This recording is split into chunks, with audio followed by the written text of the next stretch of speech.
جب دنیا کے سب دروازے بند ہو جائیں تو ایک دروازہ ہمیشہ کھلا رہتا ہے، اور وہ دروازہ ہے دعا کا۔ اس دروازے پر دستک دیتے رہیں، کیونکہ وہاں کبھی مایوسی نہیں ملتی، صرف رحمت ملتی ہے۔ اللہ اپنے بندوں کی دعا سننے کے لیے کسی خاص وقت کا محتاج نہیں، وہ ہر وقت سنتا ہے، رات کی تنہائی میں، دن کے شور میں، سجدے میں، سفر میں، خوشی میں یا غم میں، ہر حال میں اللہ اپنے بندوں کے ساتھ ہوتا ہے۔ دعا تقدیر کو بدلنے کی طاقت رکھتی ہے، اس لیے کبھی بھی دعا کرنا نہ چھوڑیں، چاہے حالات کتنے ہی مشکل کیوں نہ ہوں۔ اللہ سے مانگنے میں کبھی شرم محسوس نہ کریں، وہ بادشاہوں کا بادشاہ ہے۔ اگر آپ اس سے ساری دنیا بھی مانگ لینا تو اس کے خزانے میں کوئی کمی نہیں آئے گی۔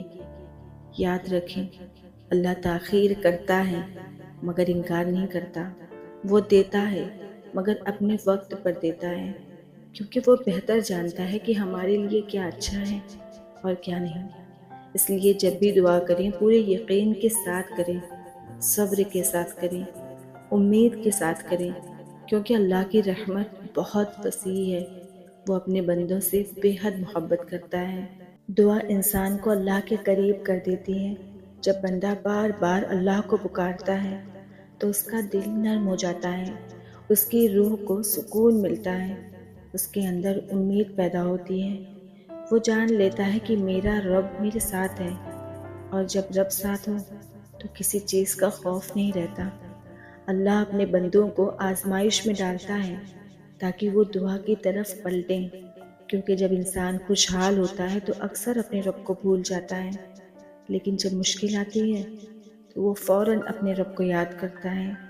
یہی وہ لمحہ ہوتا ہے جب بندہ اپنے رب کے سب سے قریب ہوتا ہے۔ رات کا آخری حصہ دعا کے لیے بہت خاص ہوتا ہے۔ اس وقت اللہ تعالیٰ آسمان دنیا پر نزول فرماتا ہے اور فرماتا ہے کوئی مانگنے والا کہ میں اسے عطا کروں، ہے کوئی بخشش مانگنے والا کہ میں اسے معاف کر دوں۔ یہ وہ وقت ہے جب دعا بہت جلد قبول ہوتی ہے۔ اسی طرح اذان اور اقامت کے درمیان، سجدے کی حالت میں، جمعہ کے دن ایک خاص گھڑی میں، اور بارش کے وقت بھی دعا قبول ہونے کی خاص اوقات ہیں۔ جب انسان گناہوں میں مبتلا ہوتا ہے تو اس کا دل سخت ہو جاتا ہے اور اس کی دعا میں وہ تاثیر نہیں رہتی۔ اس لیے ضروری ہے کہ انسان توبہ کرے، اپنے گناہوں سے بچنے کی کوشش کرے اور حلال رزق کمائے۔ حلال رزق دعا کی قبولیت کا ایک اہم سبب ہے۔ ہمیں یہ بات یاد رکھنی چاہیے کہ دعا کبھی ضائع نہیں جاتی۔